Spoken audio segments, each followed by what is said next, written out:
"You're late," said Frodo. Gandalf replied, "A wizard is never late, Frodo Baggins, nor is he early. He arrives precisely when he means to." Recognize this quote's movie? Stay tuned to find out, or check out the title of this episode of Talking Pictures Trivia. Welcome to Talking Pictures Trivia, the podcast in which a group of geographically challenged friends explore movies through trivia as an excuse to keep their friendships alive. I'm one of these friends and today's host, Nick, and with me is... Tom. KJ. And my name's Chris. For those joining us for the first time, we start off each episode with a movie quiz, as these pivotal questions will determine who earns today's trivia crown. In round one, each question is worth 1 point, and in round two, each question is worth 2 points. Then, once the fierce competition is over, we follow it up with our famous movie rant where anything goes. Tom, tell us about today's movie. Today we are going back to December 2001. An old book has been adapted into a movie trilogy by a horror film director with an incredible combination of state-of-the-art CG and practical effects. A score that can make any grown man cry. Beautiful people, mostly men really, and an epic journey that starts with The Lord of the Rings, The Fellowship of the Ring. The Fellowship of the Ring was released in theaters alongside the first Harry Potter movie, Ocean's 11, Not Another Teen Movie, and Gosford Park. Chris will be quizzing us today. Chris, what is The Lord of the Rings, The Fellowship of the Ring all about? Well, when a magical Horcrux from 2,500 years ago ends up in the hands of an everyman, a hobbit, a group of friends decide to go for a walk, a long walk. Along the way, cabbages are stolen, shady characters are met, black riders murder feather pillows, elves are rebranded, darkness awakens, friends are lost, bonds are strained, and Bill the Pony returns safely to Rivendell. Tom, if you had only one word to describe The Lord of the Rings, The Fellowship of the Ring, what word would that be? Gisegen. KJ? Stabspell. Nick? Epic. And my word would be Nexus. Okay, KJ, that middle thing there, I believe is pronounced like a TH. It's called a thorn. Sorry. Do it over. No one knows, but No, I'll try it again. Sobthel. Sobspell. Like that. There's no P. Soft spill. Soft spell. Soft spell. Soft. Soft spell. Soft spell. Soft spell. Soft. Like a sloth without the L. Yeah, soft spell. SOTHSPELL. Soft spell. That's good. I wanted to sound a little old Englishy too. That was uber good, KJ. If you want to put the vowels further back, Soothspill. Oh, come on, Back we're of my moving mouth. on. Soothspill. And my word would be soothspell. Get cracking. It's time for question 1. When Gandalf arrives in the Shire for the first time, he has a reunion with Bilbo at Bag End. Bilbo describes his reasoning for wanting to leave and remarks that he is getting old. What does Bilbo say next that continues to convey how he feels at that moment? Locked in. And Chris, you can do any order. These guys do opposite lock in, but there's no formal rules on. Yeah. I'm gonna go with the opposite. I think I like that. Oh, I'm upset it's not in my brain right now. I'm gonna lock in. I'll lock in. All right, Nick, you were the last to lock in. So what do you think Bilbo says right after he announces that he's feeling old? He says that it's time to go and he should have gone a long time ago. All right, what about you, Tom? I want to go on an adventure. And KJ? I feel old, Gandalf. Like butter spread over too much bread. And KJ is going to take the point for this one. That's exactly what he says. I thought it was after he says he's old. He says, I'm old. I feel all thin, sort of stretched, if you know what I mean, like butter that's been scraped over too much bread. I can't argue with that one. That's pretty spot on. The reason I brought this one up is it's probably one of my favorite quotes in the book as well as the movie. It epitomizes everything that he's feeling at that moment. And as a man that's approaching 40, I can absolutely feel exactly what he's talking about. But the real reason I wanted to talk about this one was the idea of how it was shot. So Gandalf is on screen, or I should say Ian McKellen is on set, as well as Bilbo is on set. But yet Bilbo looks a lot smaller than Gandalf does because of forced perspective. So I wanted to bring this up because there's a lot of these little camera tricks in this movie, and I wanted to kind of open the floor up to ones that you saw, ones that you liked, other things other than forced perspective that maybe came to mind that you really thought, because it's incredibly well shot movie. I think Tom hit it in the bumper for the last episode that the people that made this really cared a lot, and I wanted to see what you guys thought about it. I believe the earliest trick, if you will, with perspective is actually when Gandalf rolls into town and the wagon, when Frodo jumps on the wagon. I believe when I was watching those DVDs with the extended behind the scenes that I shared about last week, they showed a lot of how that was done. So that was a funky wagon where Frodo was set further back so that it looked like they were next to each other. That was just the beginning of some of the tricks that they did in this film. Yeah, and on those DVDs, Nick, it's funny how when they couldn't shoot it that way, they point out the fake hands that Gandalf has holding the reins. But every time I watch it, I always look for it. I'm like, oh, I'm gonna look for the hands. I still don't see them. It's so seamless when it's in the production film. The special effects are amazing. Yeah, because a lot of it's practical. So we do see some special effects or green screen when they have to stand in a line and those types of things. But it seems very rare. It's one of these things where you can compare it to episode 2 of the Star Wars trilogy, the prequel trilogy, and you could see how helpful limitation is. That the fact that you couldn't rely on CG for everything forced them to be kind of more creative, I think. When you're not just kind of experimenting with CG tools, very often it forces you to be a little more creative. And I think a lot of the practical effects look good. I mean, you have the cave troll and things like that are CG and honestly have not aged as well, right? I mean, the cave troll just doesn't look as good. But I think the trickery is a lot of fun, and it's aided by the fact that there's just so much to look at in every shot, especially in the Shire. I mean, the Shire is rich in detail. So not only are you so to speak being deceived, or your eyes being deceived by the trick photography, I have trouble kind of looking for the trick photography because you're glancing at the real depth of detail in each frame. Yeah, the framing of the frames too is phenomenal, and I love how many wide shots we get. He is not afraid to pull the camera back and show us the Shire, show us the exiting of the Shire, the forest around the Shire. I mean, every piece of Middle Earth, we got these wide shots, and I loved some of the silhouette shots. I thought it would get old, watching this movie over and over again, like, oh yeah, that shot again. But it was great to see the shadow of Gandalf and Frodo walking kind of with the horse, and then Sam trotting up behind in that silhouette. It's a beautiful movie. It goes further than even Hobbits for that type of actions. If you look at Gimli, played by John Rhys Davies, I remember him from the Indiana Jones movies.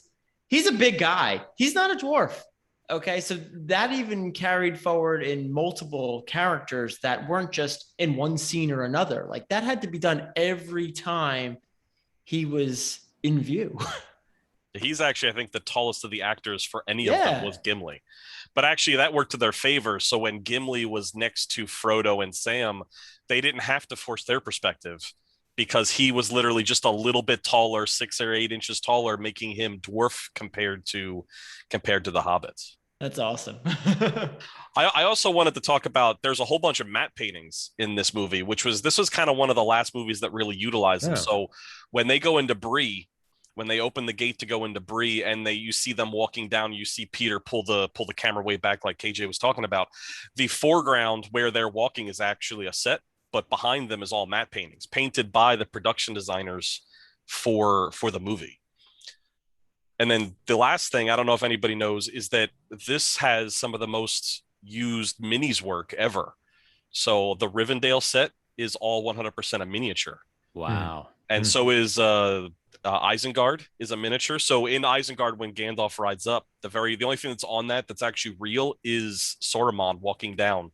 He's CG'd in. Everything else is a gigantic miniature, as well as the mine beneath Isengard. All that stuff. So as the camera's panning through it, that's a motorized camera going through a miniature that was created by artists. So those Kiwi artists are fantastic. I remember that in my DVDs behind the scenes. That was really cool because you actually, like, we always picture, action figures and toys. They literally had the toys while they were making the film. I mean, that's how they got a lot. If you notice, there's a lot of those sweeping camera motions when you're going through those big, I don't want to say action scene, but landscapes of fantasy setting.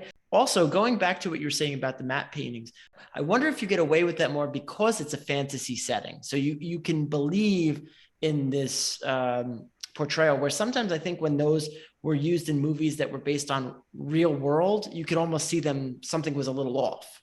I imagine it's also the skill of the cinematographer in Jackson and Fran Walsh, right, who also actually directed, I think, quite a bit of it, considering the schedule, that they sort of know where to place the camera in relation to these various devices. It's a remarkably clever movie. And since we're gushing about practical effects and things, the weapons in this movie were also really cool.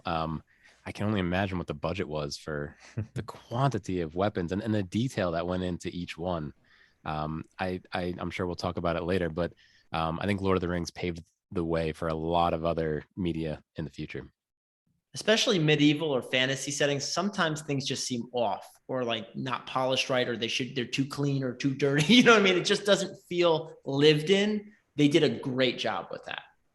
Yeah, there's a respect for culture. These weapons come from cultures with histories.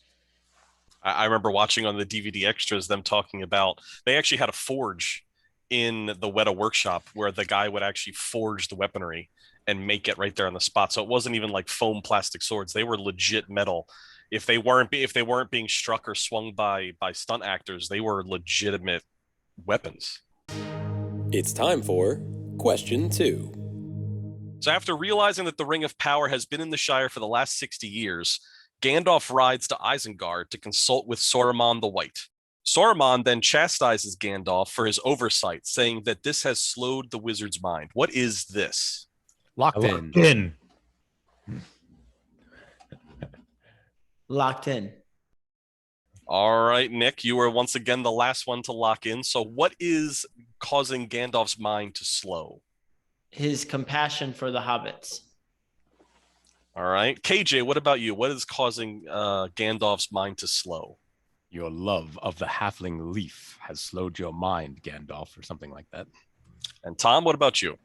I had either the leaf or the weed. I forget exactly what term it uses, but the thing they smoke. All right, so we're going to give the points to KJ and Tom. He does say that it is the halfling's leaf that actually is what caused. I remember the Hobbit, something Hobbit related. Extra point to the person who can tell me what is the brand of the halfling leaf that Bilbo likes to smoke. Old Toby.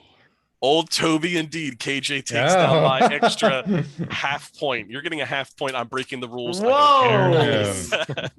All right. So the reason I brought up this one is not because I like the idea that that he's telling him that his mind is slow because he smokes too much. What he's smoking, who knows? All right. But at the same time, what I wanted to talk about was how this scene is actually not from the book.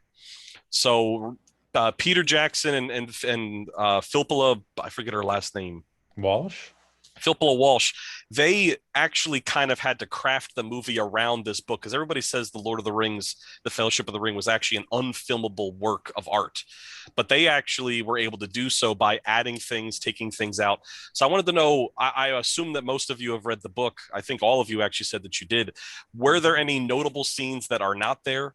Notable scenes that are there, like the wizard battle that you wanted to talk about that kind of made the movie better, maybe made the book better? I want your opinions on those types of things. And we're talking about book 1, correct?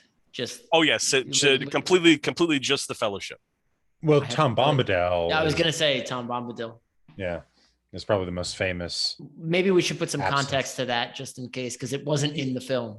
Yeah, and it makes sense. So Tom Bombadil is a somewhat magical creature who they run into. I think it's Strider's with them at that point, and no, he isn't. Okay, so it's just the four halflings who they meet Tom Bombadil, and Tom Bombadil is not actually influenced by the ring. He can hold it, he can carry it. It doesn't really affect him. He doesn't have a lust for it. And he's a sort of kind of depicted as like almost like a large man. I imagine him sort of like a red bearded Santa Claus type. Yeah, that kind of makes sense. That checks. Yeah, I think it's a great thing to take him out because the theme that they're drawing on is that those who don't want power are the people who we should invest with power, and the people who seem less able to use power are the people who are able to kind of hold off the strength of the ring at least for a little while. And so having Frodo kind of alone have that heroism, have that ability, I think is a lot more interesting. Yeah, I don't know how much we're gonna list here, but yeah, Tom Bombadil. The length of time spent in the Shire, in the movie is far less, and I think that was a huge improvement. 17 years, yeah. Is that all it was? 17 years? It's 17 years between when Bilbo leaves and when Frodo leaves. Okay. Honestly, I think all of Peter Jackson's adaptions were good, were very good. But Farmer Maggot is a really stand-up guy in the book. He meets a ring wraith and tells him to go pound sand. Whereas in the movie, I forget who, it's not one of the Sackville Bagginses, but it's somebody says, oh, over in Hobbiton, they're right over there. So kind of changes the feel there. In the book, they stop at Merry's house, which is really cool. Was it Merry? Yeah, it was Merry. I think Merry is Frodo's younger cousin. So you get a little bit more interaction with the hobbits there, but again, no need to do that in the movie. The other big thing I really liked that they did was moving the story of the ring to the prologue. In the book, it's kind of during the Council of Elrond, and I think that would have ground the movie to a halt if they started. I mean, they elaborated on it a little bit more. You know, they kind of tell the story of the ring throughout the movie, but I thought that was another great addition. And then Bill the Pony does a great job establishing Sam's character in the book. And I think in the extended editions, you get a quick scene. But otherwise, that was another one. These are just things I was thinking of now. KJ, I'm really glad you brought up the prologue, because sometimes in films, this feels very forced. And I think this movie did a wonderful job setting the tone for everything to come. You could have no familiarity with the Lord of the Rings series, and this kind of jumpstarts you into what's going on. So well done, Peter Jackson. I know I'm the first one ever to say that. Well, so I heard that they made the whole movie and they're like, oh, what are we just going to start in the Shire? And the studio said, hey, Peter Jackson, can you make a 2-minute prologue just to kind of set up the ring? And the shortest he could figure out was 7 minutes. But I remember watching this with our friend Doug, who's been on the show quite a bit. And he loves that opening battle. He loves that opening battle. So I think setting the prologue with one of the most incredible battles we'd ever seen in our lives. I mean, that when Sauron goes down and that wave knocks all those soldiers over, we had never seen anything like that on film before. There was nothing quite that specific, purposeful, and well shot.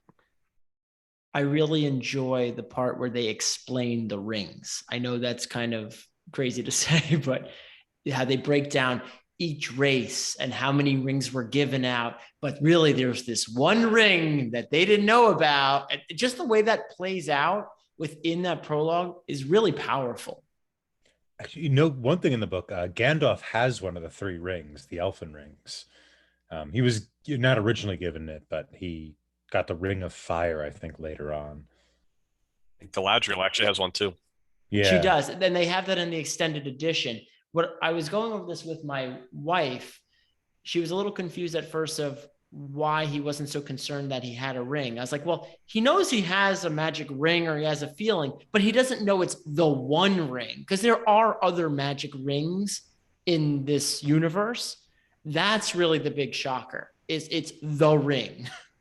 Another thing I think was a great move was moving, I don't even know what to call that last scene where Boromir dies. moving that from the Two Towers to the Fellowship to give us a Yeah. climax of this movie. I think that was a great choice. Yeah. I forgot the timing of that. Yes, you're absolutely right. Yeah. You needed something because you need something to get you over that hump into the next film. Yeah. And it's also very, because now Boromir has a complete arc of development within this one movie, which is lovely. His death scene is lovely. It has, I would like It's to talk so about that. dramatic, but it works. Well, it's One arrow, then another arrow. it's just it's so I mean, he does this thing that's horrible or potentially horrible, and then he has to make a sacrifice, and in the sacrifice he gets forgiveness, and then he's reconciled, and once he's reconciled, once he gets forgiveness, he can see Aragorn as the king, right? That's his line. I'd follow you into hell, my companion, my brother, my king. And it's like, in death you see, right? There's all this like sight imagery there, and that's one of the times where it's like sight as a sign of clarity, right? He's been cleared now. Speaking of Aragorn, one of the things that, just to play devil's advocate, that I don't like that Peter did was that he took Aragorn and made him as if he didn't want to be king.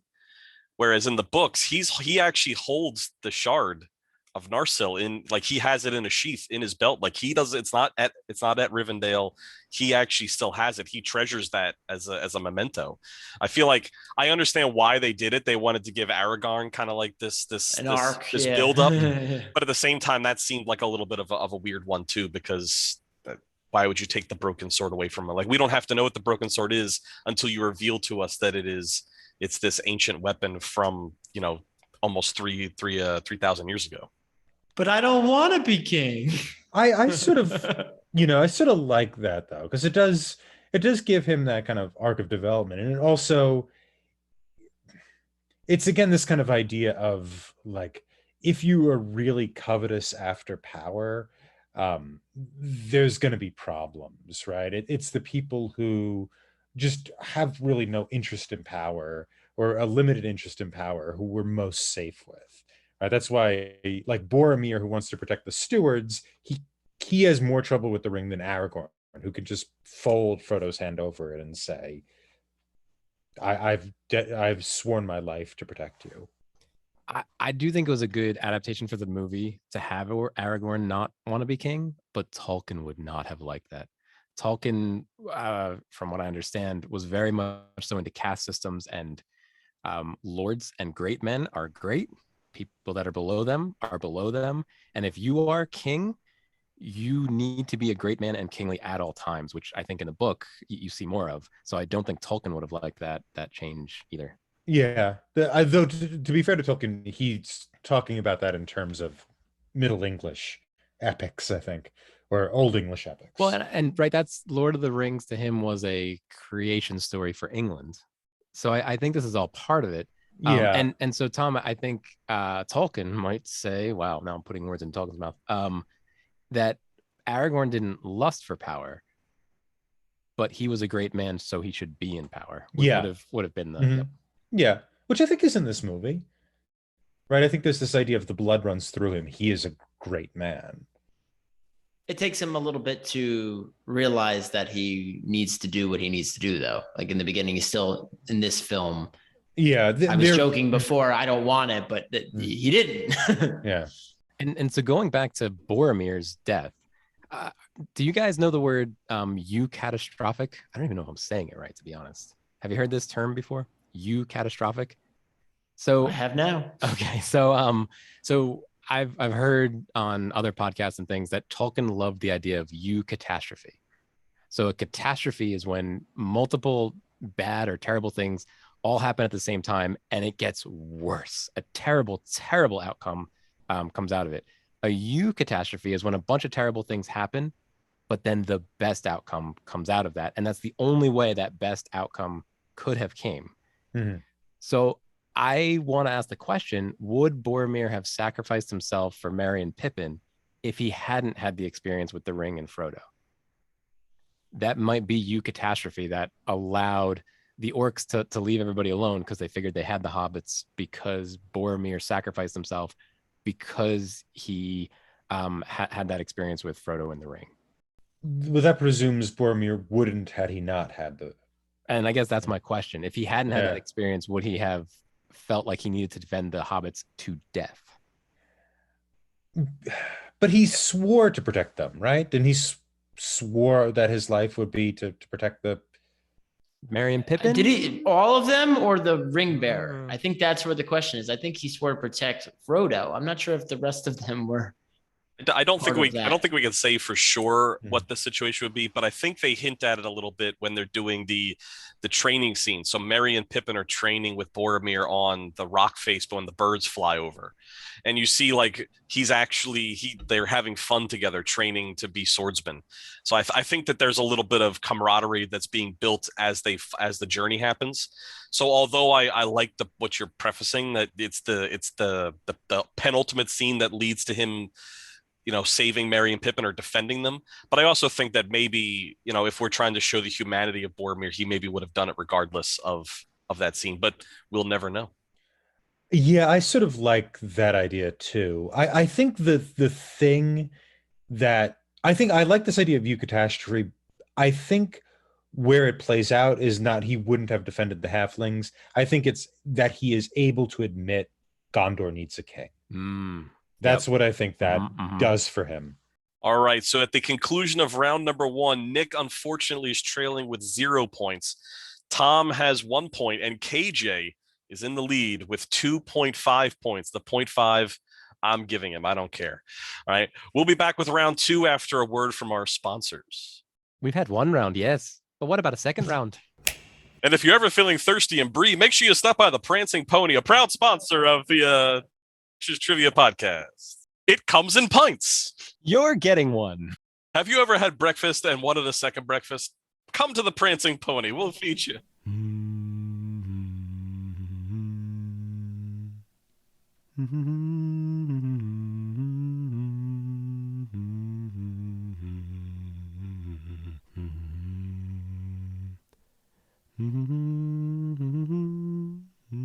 All right, guys, here we are back for round number 2. But before we get to the pointed questions, I want a question for all of us that we can kind of answer. If you had to write the sequel to The Lord of the Rings that isn't The Two Towers, what would that plot be? KJ, what about you? What is your go-to sequel that's not The Two Towers? Oh, I struggle with this, Chris, because I hold the books in high regard. I hold the movies in high regard. They're like a safety blanket for me. So how dare anybody do anything but the perfection that Tolkien's already laid out for us. I guess maybe something in the Shire, maybe follow Rosie Cotton around a little bit, or just see how the Green Dragons managed. Something along these lines. Something it may not make a good movie, but I love seeing the Shire up on the screen. So how about you guys, Nick, Tom, Chris? Any other ideas? Better ideas, hopefully. Mine's going to be a little bit different. It is going to be Shire focused in the sense that it's going to be filmed almost as a documentary of the expanding trade routes of pipeweed and Shire beer to other parts of Middle Earth. So it's going to be a very industrious film, and it's going to see some young hobbits with some gusto go out there and expand past the borders of the Shire and build an empire from pipeweed and beer. It's a Silk Road Marco Polo story. I like it. Yeah. My sequel is taking off from this idea of like the corruption of power, and people create horrible worlds because they want to grasp power in their arms. My idea instead is to do a sort of Brave New World Soma version where the Ring of Power is destroyed, but in its place is not a ring that controls all people in kind of a brutal or bloody way, but instead Sauron creates a ring that gives everyone pleasure, that everybody's just kind of relaxed and enjoying themselves all the time. Old Toby is nothing compared to what the Ring of Pleasure gives you. But in so doing, Sauron is able to control the world. And so what Aragorn has to do is figure out a way to kind of get out of this stupor. And what he realizes is that the hobbits, in order to do any work whatsoever, have always had to get out of that kind of collective stupor that they're in, because they always have so much fun. And so Aragorn needs to go to the hobbits and kind of learn the wisdom of the hobbits in order to break free from this kind of soma spell that has been cast upon Middle Earth. I would absolutely watch that movie. I think all these are getting greenlit.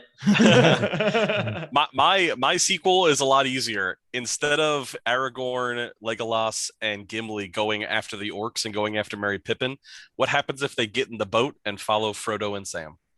What happens to Merry and Pippin when they're left to their own devices? They actually know that they get out in Two Towers, but what would happen if they're not being pursued?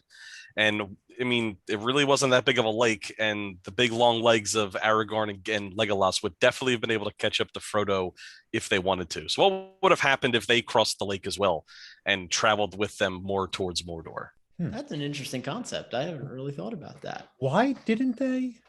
Because he said they shouldn't.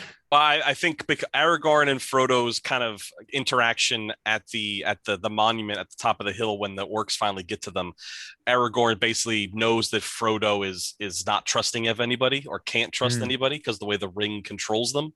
So he's basically tell them, like he says, I would have followed you to the end. Like at that moment, Aragorn is saying, I won't follow you if you don't want me to. And Frodo is not fighting that. He's going off on his own. It's like a shared conclusion they've come to, that he needs to do the rest of it on his own.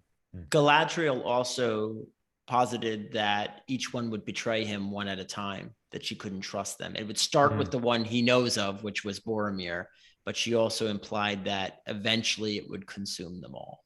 You guys are going to get tired of me saying this, but I also think there's some eucatastrophe at play here, because if the human, the elf, and the dwarf did cross the river, Smeagol's story would have been completely different, and Frodo may not have been able to destroy the ring without that interaction with Smeagol right at the end. And they probably wouldn't have had a guide. I mean, it probably wouldn't have worked. So Sauron would have won? Yeah, there's your sequel. Sauron wins. Dun, dun, dun, dun, dun, dun, dun, And then he makes everything better. The roads get cleared up. Yeah, you got the goblins paving roads. Yeah. The judicial system is much faster. But he bans old Toby, so we can't have that. Yeah, he's a prohibitionist. He's a real Baptist, Sauron. One ring to rule them all. All right, with that being said, let's move on to question number 3. It's time for question 3. After being stabbed by a Nazgul at Weathertop, Frodo is rushed to Rivendell by Arwen. He later awakens with Gandalf at his bedside. A little bit of reach here, but what season of the year is it in Rivendell when we see him wake up? Locked in? I think I have this based upon Locked in? This is partially a guess, partially my imagination filling in. I think that's the same for everybody. Yeah. I have no idea. You got a 1 in 4 chance. It was the whole kit and caboodle, according to the movies, was 13 months. So if you knew the end or you knew the beginning, locked in with a guess. All right, well, KJ, you were the last one to lock in with your guess. So what is that guess? I'll say the summer. Nick, what about you? I'm also in summer because he woke up in a bed that was outside. It didn't look like he had big comforters on, and everyone else was dancing around and not wearing coats. So his friends, very friendly fellow hobbits, seemed all very comfortable. So summer. And what about you, Tom? I was going to go with fall. I thought I saw brown leaves. I thought there was some kind of brown in it. All right, and Tom has gotten the correct answer. It was indeed autumn when you see it, and you can see this because there's multitudes of falling leaves in the background behind Gandalf as he's talking to Frodo, as they're walking up, or as you see the wide panoramic shots, the miniature. It is 100% autumn. But the reason I bring this up is because I wanted to talk about Tolkien and his metaphors. He talks about how the elves are leaving the land, and we've always talked. Everybody always kind of assumes that the calendar year and the seasons are like the stages of life. Like spring is the rebirth, summer is when they're in their peak, and fall is when they're waning, leading to winter when they're finally gone. And I don't think the weather in Rivendell really matches the weather of Middle Earth so much as it is kind of like just with the way that the elves are kind of progressing at the time, and they're getting ready to leave. And that's why I wanted to talk about this, not because I'm a huge fan of the seasons, but because I think there's a lot of metaphor in the Lord of the Rings. And even though Tolkien has said before that it is not an allegory for war, I feel like a lot of people can still take it for his experiences in World War One. And I wanted to open it up to the floor here and see what you guys thought about that kind of information.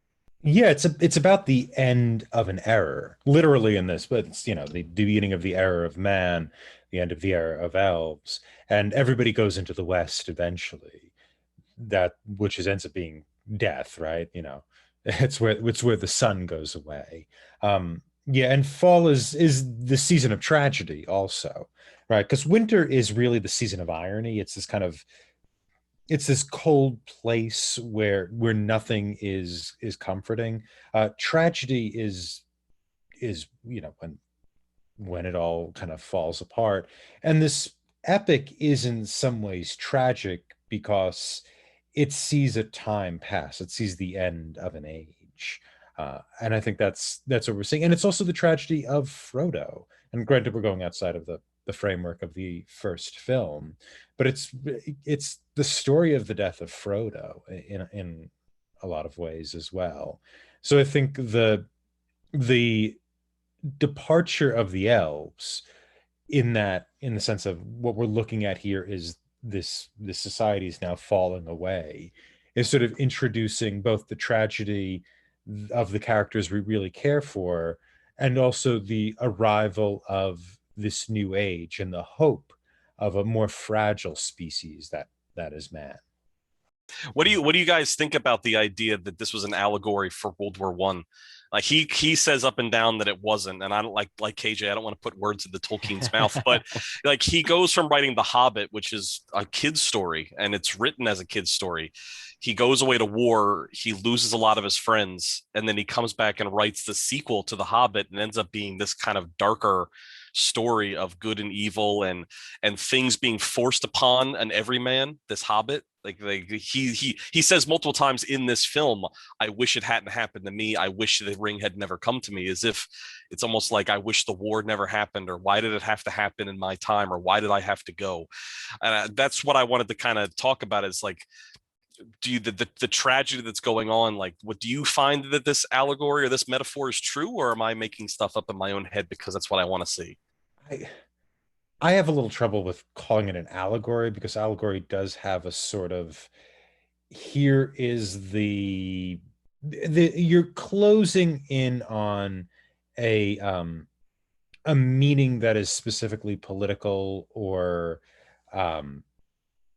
moral or something like that sort of connects, not exactly in a one-to-one ratio, but closer to that. And I don't really see it. Like, who would be like Sauron is the Kaiser, and is man the Americans? it's like Aragon Woodrow Wilson.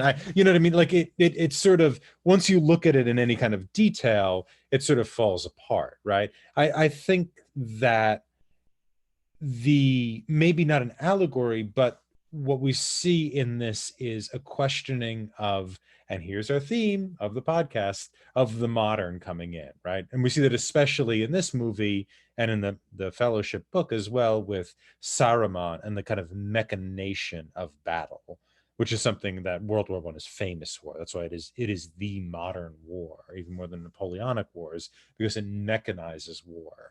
And we see that a bit in this, and even in the making of are they the Orcais or the orcs they make? They make Yes. people like flesh and blood becomes a clockwork thing designed for war. So in that sense, you can see an influence of World War I, or a parallel. To call it an allegory, I think, might be a step too far. Oh yeah, I definitely don't think it's an allegory, but I thought like him completely backing off the idea that it was a metaphor of any way, shape, or form seemed like it was too far of a step back. I think it's impossible just based on the timeline and the time frame in which he started writing this and did his revisions for it not to be influenced by the war. And I think wars, right? Because he started this in like 1937 and didn't even complete his earlier revisions till like 1949. So a lot happened on the grand stage of the world during that period of time. And he was involved in it. Wasn't he in the Air Force? So the Royal Air Force. So he saw a lot firsthand. So it had to influence the story. It's time for question 4. After leaving Rivendell, the Fellowship comes to Durin's Door, the entrance to the mines of Moria. At the door, Frodo recognizes the inscription to be a riddle. Speak friend and enter. What is the Elvish word for Locked friend? in.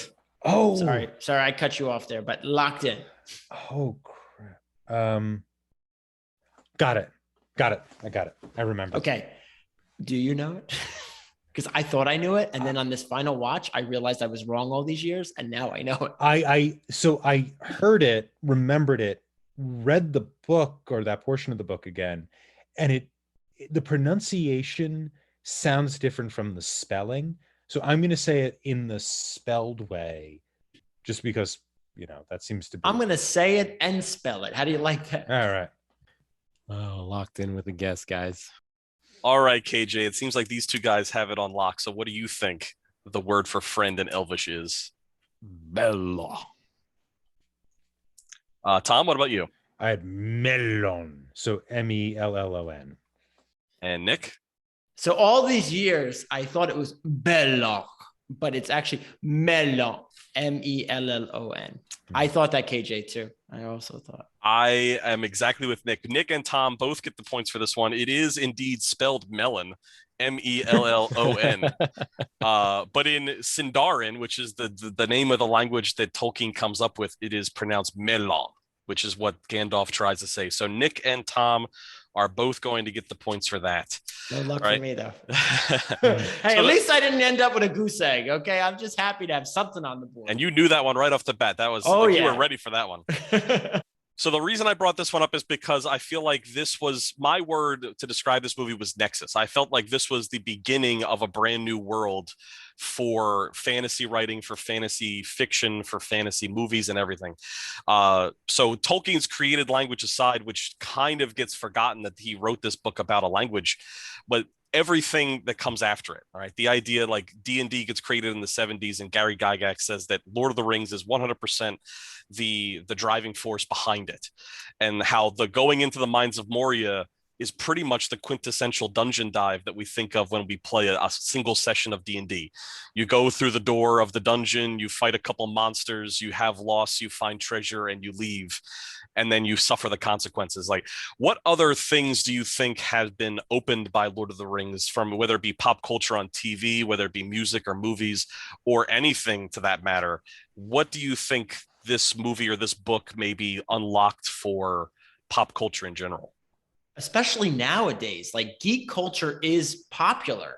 It's not in the shadows. Like, it's out there. I mean, A Song of Ice and Fire, Game of Thrones. I know these are all way, way later works, but all of this originated from Tolkien. And when I was watching this, I was really thinking about it. I'm like, yes, there's a lot of good stories out there, but I honestly think this is my favorite story. Not favorite movie, not favorite, just favorite story, because it happened in a period of time where nothing like this existed in the 30s. I mean, there's nothing. So it opened up everything that we're experiencing today with anything related to fantasy. I would posit that this movie is what unlocked the Lord of the Rings. So think of people. So Debian and Weiss, they're the people that were the producers on Game of Thrones. I think I misspoke. The Lord of the Rings in 2001 unlocks the Game of Thrones on HBO. And I posit that the people that made Game of Thrones were highly influenced by seeing this movie as younger adults, maybe even kids.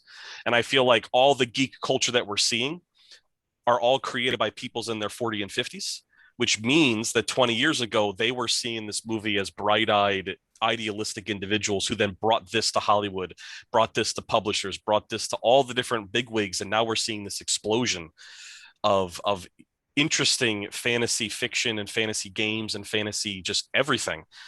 But I think not only does it stem from Tolkien and the Lord of the Rings, but I think it comes from this movie, just the way the timeline kind of works out. Can we, talking about the history of fantasy, my understanding is that this is pretty much at the beginning of fantasy.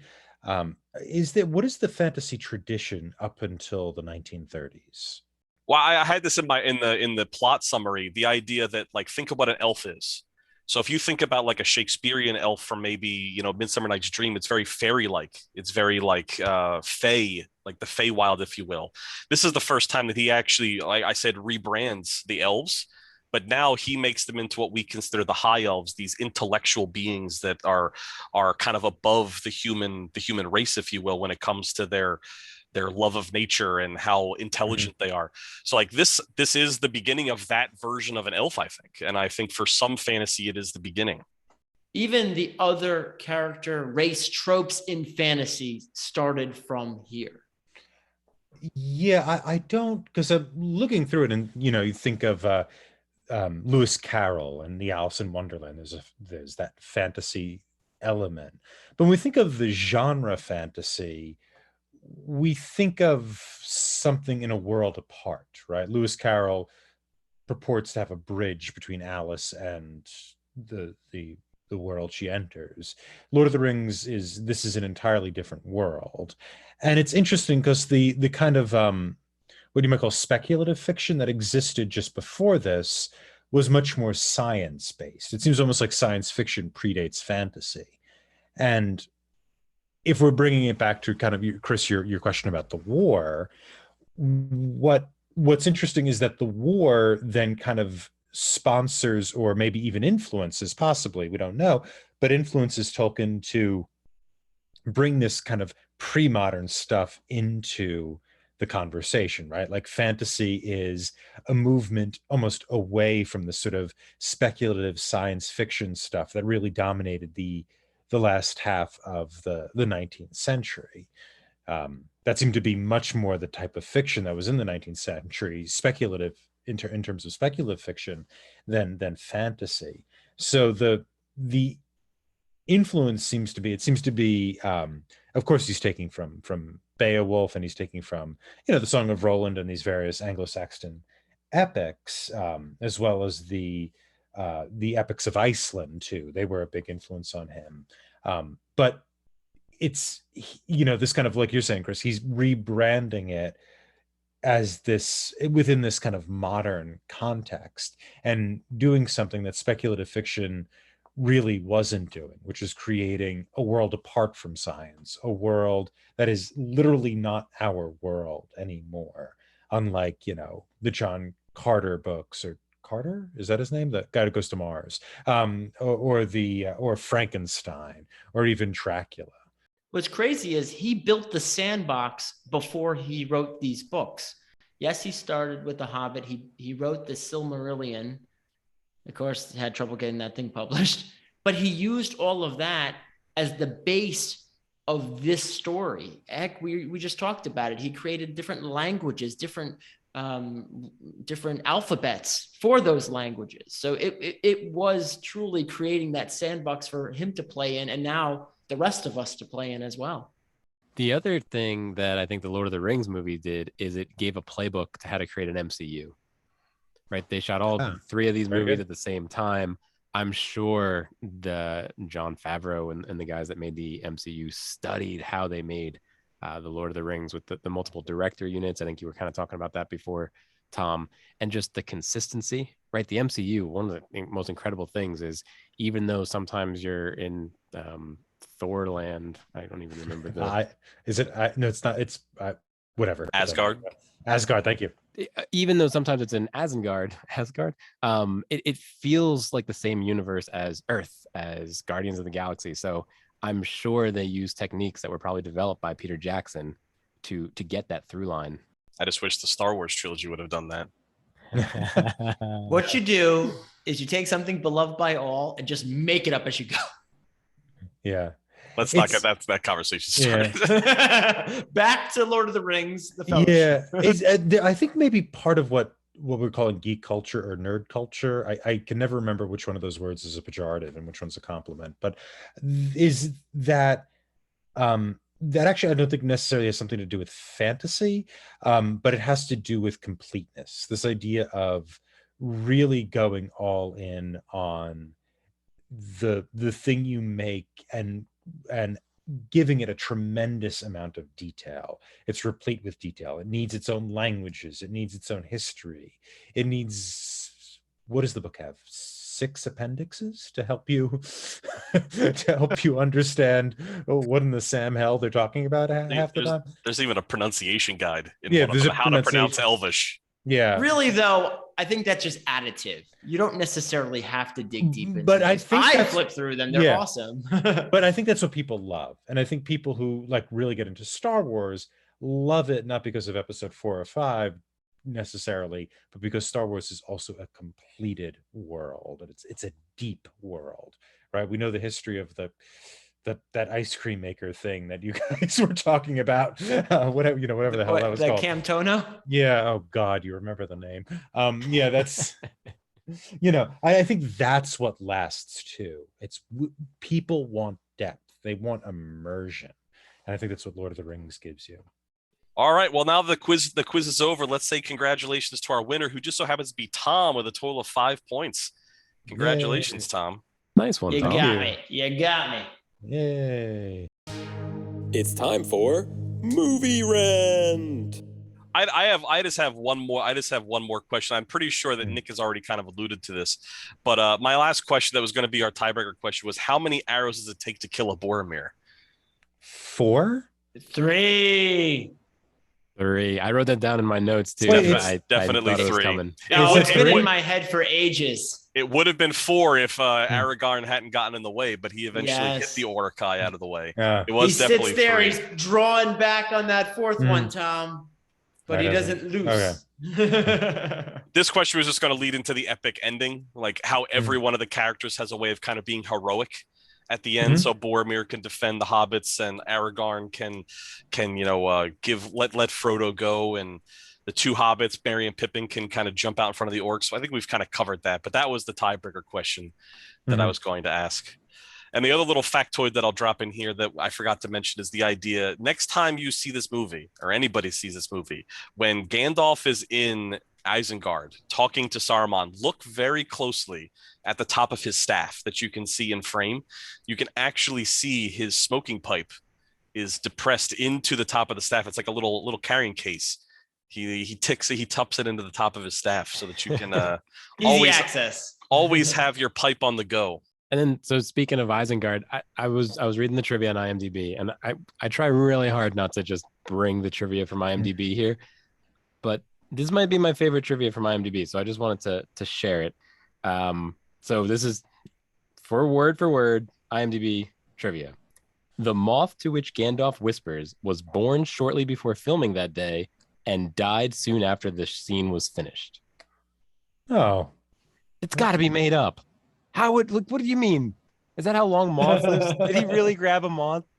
Yeah, that Are these sounds... fact checks?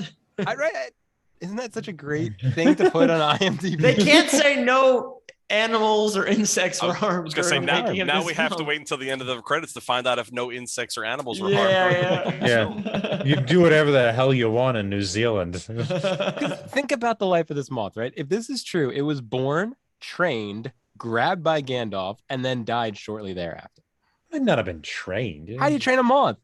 Other than How do Mothra, you catch a moth? Other than Mothra, it's got to be the most well-known moth in movie history, though. Absolutely. I think the eagle ate it, delivered the message in a little snack. Yeah, moths live 65 to 90 days, so I don't know. Yeah. Not this one. Yeah. All right. I just assumed that was the CGI, but I guess they really had it. I don't think so. I think someone's really good at coming up with IMDb trivia. Yeah. I think the best comment about the book, which kind of relates to our discussion of its place in the history or whatever, is in the history of fantasy, is that what Tolkien is doing is he's doing real scholarship on fake material. And this comes from Michael D.C. Trout, who I believe is the editor of the Tolkien Encyclopedia. And he's doing actual like Anglo-Saxon uncovering detail and linguistic work on work he himself made up. And so there's this really kind of odd metafiction thing going on. And the movie doesn't do that. The movie is really steering away from Tolkien's central project. And that's another probably great thing about adaptation, what an adaptation can do. You can take away the central, almost telos of the work and come up still with this wonderful product. Yeah, Tom, I had heard that if you read all the names of the characters, those names in Old English or whatever tell you exactly what that character is going to do. So really his story was just the characters' names doing what their name was. But I tried to look that up and it didn't quite match up for me. No, yeah. I've looked up some of them. A lot of it is derived from different languages. I'm trying to remember. I think Gandalf comes from Old Scandinavian, if I have that correct. But keep in mind, this is a hobby for him. That's where this started. Yeah, but it was his job. I thought he was a professor. That's a job. Yeah. No. But what I meant, I'm talking about the Lord of the Rings, the Hobbit, these stories. That's what I meant by. But yeah, it was a hobby in the sense that he was using the tools that he had created from his professional life and putting it into this made-up universe that he was exploring. We should also say Tolkien was the scholar of Beowulf. His work, Beowulf and the Critics, is a landmark study in the study of that work. I mean, he was one of the most important scholars in that field, and he made one of the most important translations of Beowulf, which I'm told is really hard to read. It's probably not very good, but he's a big deal. He was a big deal independent of the Lord of the Rings. Yes. It would be like saying Indiana Jones was a professor and archaeology was his hobby.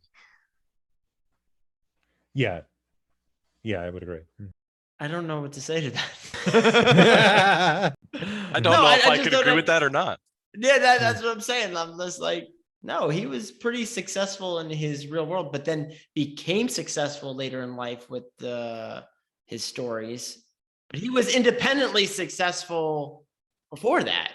I don't know. I mean, The Hobbit started off as a story he read to Christopher, his son. Yes, that's what I'm saying. This was a hobby. Editor. But he had a book editor. The Hobbit sold very well. There was a demand. I mean, they asked for a sequel, which is, eventually was the Silmarillion. That got scrapped, and then he expanded the last part of the Silmarillion, which became this. But yeah, I think my point is this: what is the dominant job of Tolkien? So much as that this is a sort of metafiction project, and the movie as adaptation drops that and yet creates something else that's quite wonderful. I haven't read them like words in a book in a while, but I did just recently listen to the audiobook. Yeah. Andy Serkis is doing them. So last year he did The Hobbit. This year he did The Fellowship. And I'm assuming next year he's doing Two Towers and so on and so forth. But it's great because he does all the voices. Yeah. I think I heard about that actually. That he was so ingrained in the filming of this, and he was a director on The Hobbit, so like he's deep into the story. So it's fun to listen to him kind of act them out and play with it a little bit. It's like 20 hours of him chewing up the microphone. It's great. Well, all I was trying to say is that independent of the Lord of the Rings, he had a successful career, and he used the skills he developed in his successful career to bring a lot of depth to this fantasy universe and project that started off as a hobby or a book to his son. Yeah, I think that's what it is. I think he's doing scholarship on something that doesn't exist. Which is why we like it so much, because there's depth. Yeah, there's feeling. I think that's what the great contribution is thickness of world as opposed to thickness of character becomes what's very important to the kind of geek culture that has survived this. I didn't realize this. The Silmarillion was written first. Yes. I did not know that. Yeah. Dude. He pieced this together from ideas from that, and that was written first, and they're like, as a sequel to The Hobbit, and like, no, this is and terrible. they're like, we cannot write this. We cannot publish this. Yeah, this is awful. Our exploration into fantasy was not D&D. It was actually Hero Quest. That was like, we were all about Hero Quest, and we were familiar with, and like later Magic the Gathering, but we were familiar with fantasy tropes, but I had not really been embedded with the source material. So that's why probably the first one, I probably wasn't as familiar. Even with Game of Thrones, I have to say I became entrenched in after the first season. So I didn't even know it existed. I knew it existed, but I didn't know anything about it because I remember seeing like what's coming to HBO or what they're working on. And I was familiar that it existed, but I did not know it. I did not know it well enough to be like, I knew who the author was and everything. I didn't know that much detail. I think, Heroes Quest, the King's Quest games, if you guys ever played those. On your computer. Yeah, those are a lot of fun. And Heroes Quest was another. That's a big one. And Magic the Gathering. Yeah, that's what I'm saying. Like that was like our fantasy. Like, but what was like the first fantasy book? Not Old English book. But you got to be careful when you say fantasy, because fantasy could, like, just like you said, Alice in Wonderland is very different than, like, do you mean medieval fantasy? Like, no, the medieval era, you have a tremendous amount of fantasy, but it's not something we would think of as fantasy.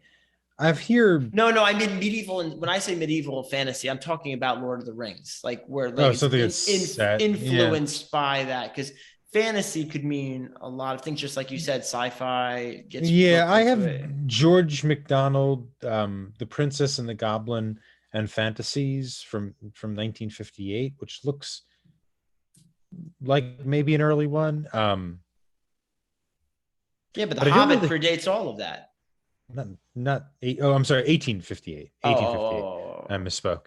Yeah, I just don't know the history of fantasy well enough. I think a lot of it's got to stem from like the Norse sagas. Like a lot of the ideas. Dragons and goblins and dwarves. That's all Norse. That's all. Yeah, it's Norse. It's the Scandinavian. It's the Icelandic sagas, the Edda, the Poetic Edda. If you've ever read. But that. I still think that.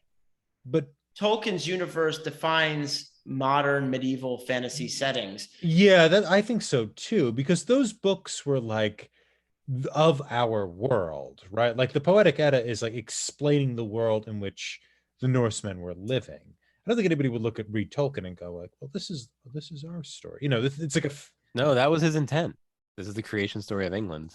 I agree. People might not see that, but but it's not. That's what he was doing. But it's an independent world, right? It's supposed to be the history. It's like the Bible. It's supposed to be the history of England. This is what happened. Yeah, I think he's positing that the elves leave England behind. Like Middle Earth becomes England. I understand that. Yeah, right. Critique, right? We don't have to agree with that, but certainly that was his intent. But is that like saying that George R. R. Martin was inspired by looking out at New York City from Jersey City, and that was King's Landing, and like? George wasn't trying to write a history of New Jersey or something, but Tolkien very specifically, he thought England didn't have a creation myth and he wanted England to have one. I understand. Now I understand. He was creating the mythos, the mythology. I understand now. He didn't think it was a literal history. Yeah, he's creating this again, same as the Bible. To him, it was he was actually religious, so maybe there was faith in the Bible, but it was the same idea that the Bible is the creation story of humans, I guess. Earth. Yeah, I guess Earth, right? 7 days. Yeah. Well, everything. This was the creation story of England. This is right. Actually, the Bible goes pretty far. Yeah. Yeah. Okay. I didn't realize he was trying to give England its own creation myth. Where I was going before that, we were talking about the history of like fantasy or medieval fantasy. just like Chris was saying with elves, they're more like fairies and fae. The same thing with, if you look in old stories, like goblins were different too. They were like little things, and these goblins and orcs were more, I don't know, vicious. It just the whole interpretation of what we now see as fantasy tropes, unless someone can give me another source, I believe comes from Tolkien's universe. Yeah, and it comes from the sources too, that these, the kind of Old Norse stuff and the things he's looking at. He's kind of aggregating everything together. But then he took it up, took it to Yeah, 11. He moved things up from those. Everything is, I shouldn't say everything, but a lot of things are taking an idea and making it your own. But the idea that he made his own is like the base for like medieval fantasy that we still know today. Yeah, I think he took inspiration from lots of different things, lots of different histories, lots of different books, and then coalesced it into something that now our generation, can look back and say that was the quintessential fantasy piece that then sprouted a new branch. So it was almost like everything kind of like coalesced into that one story, and now it's branched out once again. Like everything kind of comes from that as a nexus. That's really interesting to think of it as a nationalist story. That's why I'm saying it wasn't a hobby for him. He was studying the history of England and then adding to it. Yeah, but you're saying it's literal, where I didn't know that he was literal. I thought it was just creating a mythology. There's a difference between creating a history and creating a mythology. Like that's where that I don't know. History is fact. Mythology is influenced by fact, but there's more fantastical elements. Yeah, I mean, I think creating like the Greek gods, the Roman gods. Yeah, I think creating a history of a people is going to be a mixture of both, right? It's a history of a people. I mean, you could have, like, we did the archaeology. Do you think American history is going to have gods and demigods and orcs and elves? No, but have you seen Hamilton? Yeah, but you want to talk about mythology? Yeah, right. He changed who the founding fathers were to make an incredible. But play. we also do that. But we know the cherry tree, right? The cherry tree, yeah. But that's not actual history. Like that's an interpretation. But it's the stories we tell ourselves about our nation. And the people we are, right? Which is, I mean, America's so very young that it's kind of, mythology is aided by. Eventually, it's all long ago forgotten. People aren't going to say history is what I saw in Hamilton. And eventually fades. No. I know where you're going, but like, there's the history, and then there's the interpretation. That's all I'm trying to say. History is fact. I think when we look at the history of I think there's a way of saying what a history is, in part, is the factual occurrences, and the debate ends up being what caused what, right? Did the wars of Napoleon, was that like caused by a great man, or is this economic situation made those wars inevitable and somebody was going to fill that role? But what KJ is saying is someone's going to watch Hamilton and think that was the history of America. No. I think that play is going to survive a lot longer than But we all know it's an interpretation. But it's now, but not 200 years. You know it, but the now. future you won't. If somebody picks up the book The Lord of the Rings and they're told that it's a history of England 500 years from now, they might like, wow, I want to see that. I want to be that. Yeah, but so I don't think anybody is reading like the Poetic Edda and going, well, here's the story of the Old Norse, right? This is where we come from. I think there's part of that, but I think when we say where we come from, it's much more loaded in an ethos rather than in this is a strict factual account. This is why young Earth creationists and people who interpret the Bible as literal truth is a fairly recent phenomenon. That has not been the history of religious interpretation. People haven't been going like, well, this is literally the truth. It's an ethos and a collection of facts are, I think, very different. And I think that when you create a story, it's kind of like the spirit of a country, right? It's the stories we tell ourselves about our country that become the history of the country in one way. And then there's the kind of anthropology that goes along with that, which is what actually were these, who's around here, what did they actually think, what was their homes like, why did this big event happen?